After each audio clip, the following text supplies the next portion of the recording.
नमस्कार, मैं श्याम गिरी। आप देख रहे हैं टीएफडी इंडिया न्यूज 24। टीएफडी इंडिया न्यूज 24 में आप सभी दर्शकों का स्वागत है।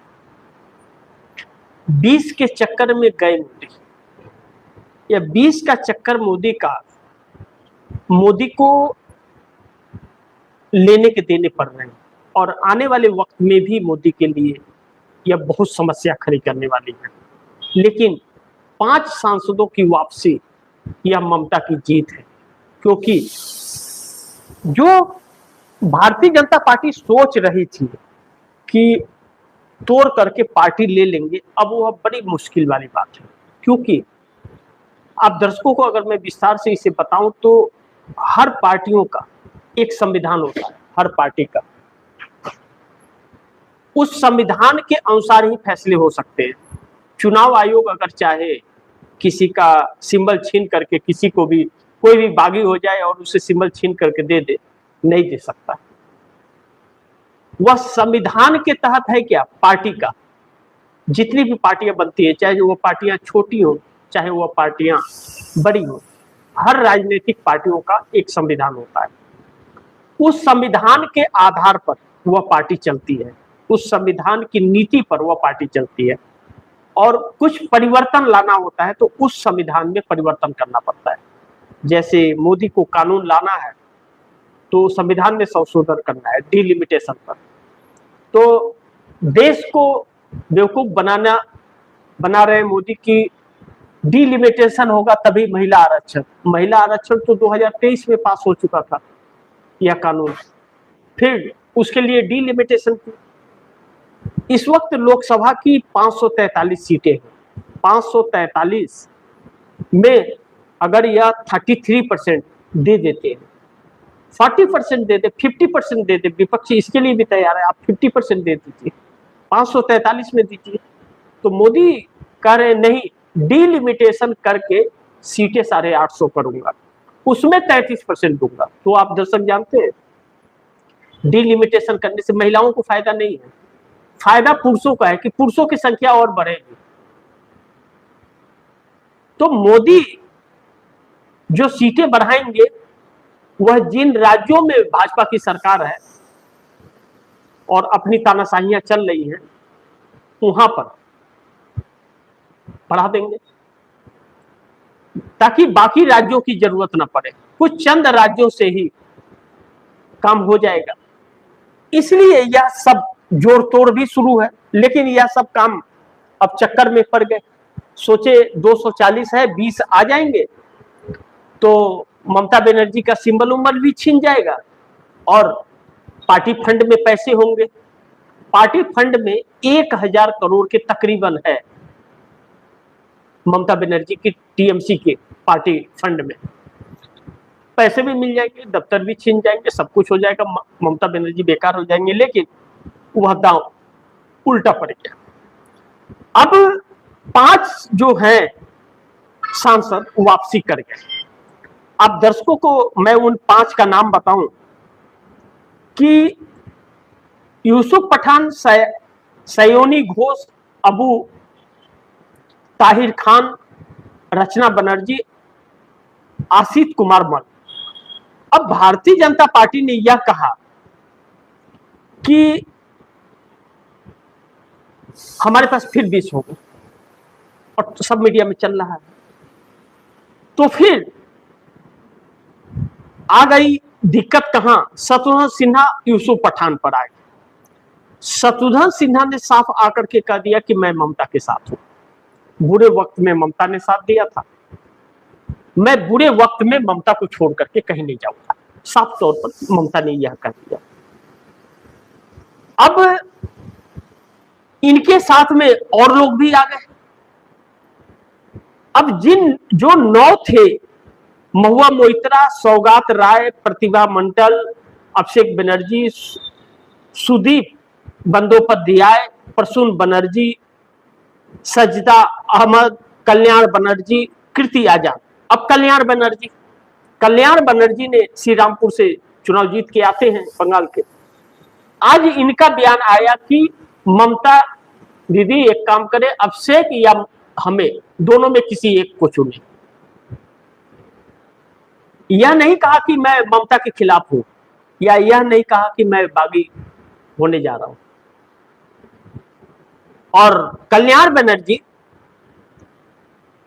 ममता से दूर हो नहीं सकते इतनी आसानी से। ऐसे में कल्याण बनर्जी चाहते हैं कि महासचिव बने, लेकिन महासचिव से ज्यादा कल्याण बनर्जी को अभिषेक बनर्जी से क्यों नाराजगी हो गई? अभी तक तो नाराजगी नहीं थी, अभी तक तो तरफदारी कर रहे थे, यानी कि चढ़ाया धराया गया। लेकिन ममता से बात होने के बाद कल्याण बनर्जी सही हो गए। अब महत्वपूर्ण यह है कि अगर जो पदाधिकारी हैं पार्टी के, ममता के, वह साथ हैं, तो फिर सभी पूरी पार्टी निकल के चली जाए, वह नहीं पा सकते, पार्टी की नहीं छीन सकते। उन्हें किसी पार्टी में मर्ज होना पड़ेगा या फिर उन्हें नया दल बनाना पड़ेगा। अब यह बात राहुल गांधी ने भी ममता बनर्जी को समझाया, और ममता बनर्जी ने जो पदाधिकारियों से ताल्लुकात बनाने शुरू किए, ममता बनर्जी फतह हासिल कर ली, अधिकारी ममता के साथ खड़े हो गए। अभिषेक बनर्जी महासचिव है इस वक्त, अभिषेक बनर्जी को साइड कर देंगे पार्टी से, एक के लिए पूरी पार्टी तो दांव पर लगाएगी नहीं। लेकिन जो बागी विधायक हैं या बागी जो सांसद हैं, 14 सांसद हैं बागी, लेकिन उसमें भी एक कम 13 ही कहे जा रहे हैं जो भारतीय जनता पार्टी के नेता के पास बैठे थे। अब राहुल की रणनीतियों ने ममता बनर्जी की पार्टी को बचा लिया। जिस पार्टी के विलय के लेकर के बात की जा रही थी, उस पर भारतीय जनता पार्टी के कुछ पत्रकार जयराम रमेश के और केसी वेणुगोपाल के प्रेस कॉन्फ्रेंस पर, बैठक के बाद जो कांग्रेस अध्यक्षों की बैठक हुई थी, उसके बाद पीसी जो हुई प्रेस कॉन्फ्रेंस, उसमें पूछे कि ममता बनर्जी से क्या बात हुआ, तो जयराम रमेश ने कहा जरूरी है कि जो बात हुआ मैं आपको बताऊं? ये जरूरी है क्या कि बताना पड़ेगा मुझे? क्या कोई नेता किसी से मिल नहीं सकता क्या? अगर किसी संकट में है तो मिल नहीं सकता, या खुशी है तो क्या मिल नहीं सकता? चुप हो गए, जवाब नहीं था। विलय को लेकर के, ममता बनर्जी की पार्टी के विलय को लेकर के तो साफ तौर पर कहा जयराम रमेश ने, क्या कांग्रेस ने कहा, एक भी कभी भी बयान दिया कि टीएमसी विलय कर रही है? या ममता ने, अभिषेक बनर्जी ने कहा क्या कि टीएमसी विलय करने जा रही है कांग्रेस में? आप ही लोग खबर चला रहे हो, आप ही लोग गलत फैला रहे हो, चुप हो गया। यानी कि भारतीय जनता पार्टी को वह अंदर की बातें बाहर मिल नहीं पा रही है, जिसकी वजह से भाजपा परेशान कि आखिर पार्टी का संविधान क्या है, यह नहीं समझ पा रही है। और जो बागी हैं उन्हें पता नहीं है पार्टी का संविधान क्या है। अब वह फंस गए चक्कर में। कोर्ट में भी मामला उनके इससे पे कि वो चली गई है सत्ता भंग करने, खत्म करने के लिए। वह अगर हार जाते हैं चुनाव और फिर जाते हैं तो वह चुनाव जीत नहीं पाएंगे, और भारतीय जनता पार्टी उनको टिकट देगी नहीं, और जनता उनको ढूंढ रही है, टीएमसी वाले ढूंढ रहे हैं। 33 विधायक है, 35 विधायक है मुस्लिम वर्ग के, और उनके एरिया में लोग ढूंढ रहे हैं उनको, आ जाओ फिर बताता हूं तुमको। अब यह मामला किसी और दिशा में जाने लगा। ममता बनर्जी ने राहुल गांधी को धन्यवाद किया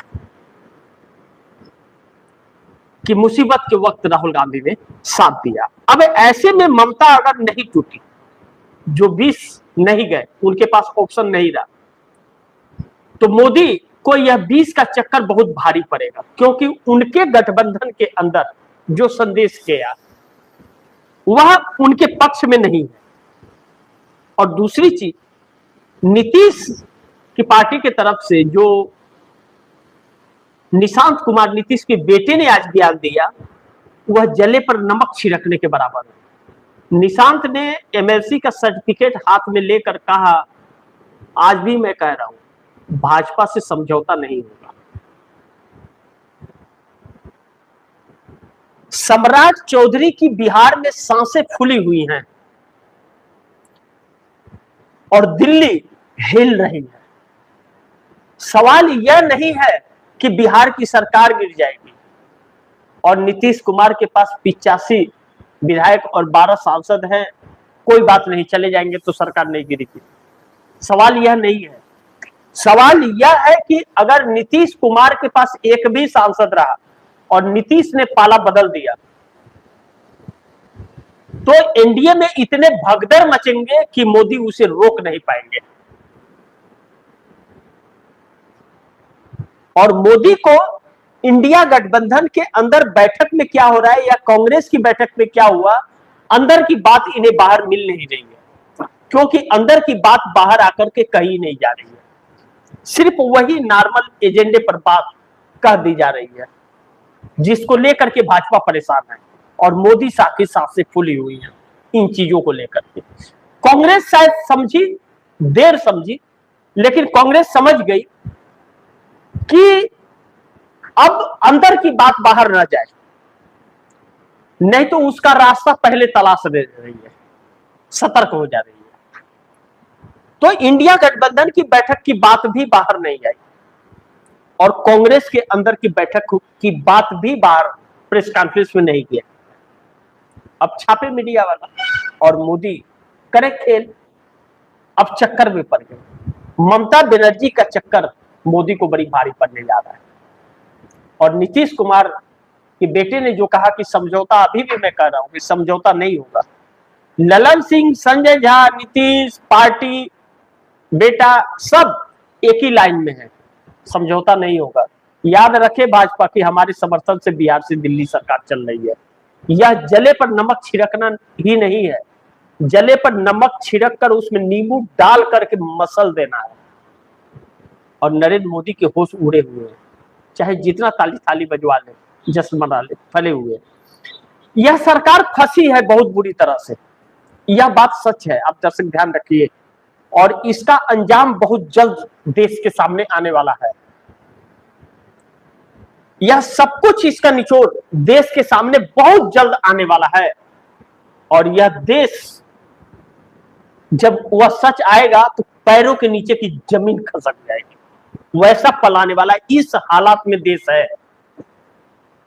कब तक छिपाओ, कहते हैं सच्चाई को कब तक छिपाओगे।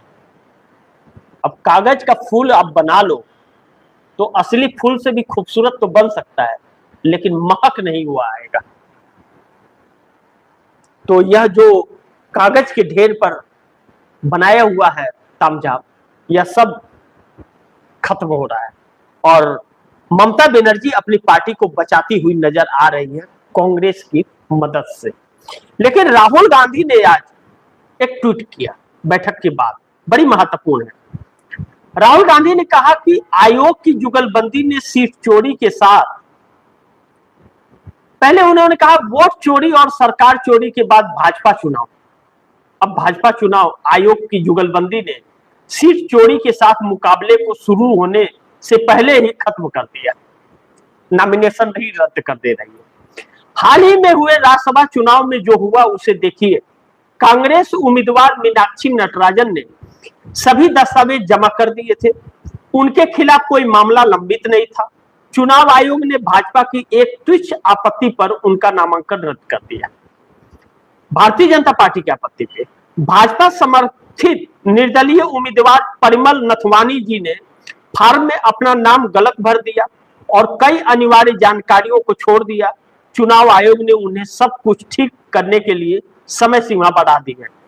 वही चुनाव आयोग दो उम्मीदवार, एक को बिना सुनवाई के ही अयोग्य घोषित कर दिया, दूसरे को नियमों का पालन न करने के बावजूद पुरस्कृत किया। आगे कहते हैं, जब कांग्रेस ने बैठक का अनुरोध किया तो चुनाव आयोग ने पहले तो हमसे बचने की कोशिश की, जब आखिरकार हमारी मुलाकात हुई तो उन्होंने एक शब्द भी नहीं कहा। आगे चलकर आपको इस तरह की और भी घटनाएं देखने को मिलेगी, क्योंकि भाजपा के लिए चुनाव जीतना जितना मुश्किल है, चुनाव आयोग में धांधली करना उससे कहीं ज्यादा आसान है। यानी कि यह लोग अब इस स्तर पर भारतीय जनता पार्टी उतर आई है। रिटर्निंग ऑफिसर भी खरीद लिए जा रहे हैं, जज भी खरीद लिए जा रहे हैं, और चुनाव आयोग तो अब चुनाव आयोग कहें या भाजपा आयोग कहें या दलाल आयोग कहें या क्या आयोग कहें, उसका वह उपलब्धि आप दर्शक ही दे सकते हैं। मैं तो सिर्फ खबरें आप दर्शकों तक पहुंचा सकता हूं। लेकिन यह बात सच है कि अगर फ्री एंड फेयर इलेक्शन हो जाए तो इन लोगों की जमानतें जब्त हो जाएगी, यह सच है। लेकिन एक पार्टी जो जूझ रही थी, कांग्रेस से ही निकली हुई थी, ममता बनर्जी 25 साल बाद, 15 साल के सत्ता के बाद जब फंसी बुरे दौर में, तो आखिर उसी कांग्रेस में सहारा मिला जिस कांग्रेस को खत्म करने के लिए हर संभव प्रयास किया, कोई मौका नहीं गवाया, कांग्रेस को तोड़ने का मौका नहीं गवाया। आखिर उसी कांग्रेस ने ममता की पार्टी को बचाया। बाकी देखते हैं आगे क्या होता है। जो भी होगा खबरें आप दर्शकों तक लाता रहूंगा। आप दर्शकों की क्या राय है, क्या सुझाव है, कमेंट बॉक्स में जरूर दीजिएगा। इस खबर को ज्यादा से ज्यादा शेयर कीजिए, अपने दोस्तों को भी कहिए आगे शेयर करें। और आपने टीएफडी इंडिया डिश 24 को सब्सक्राइब नहीं किया, सब्सक्राइब कर लीजिए, अपने दोस्तों को भी कहिएगा सब्सक्राइब करें। मिलते हैं अगली खबर के साथ, तब तक के लिए नमस्कार।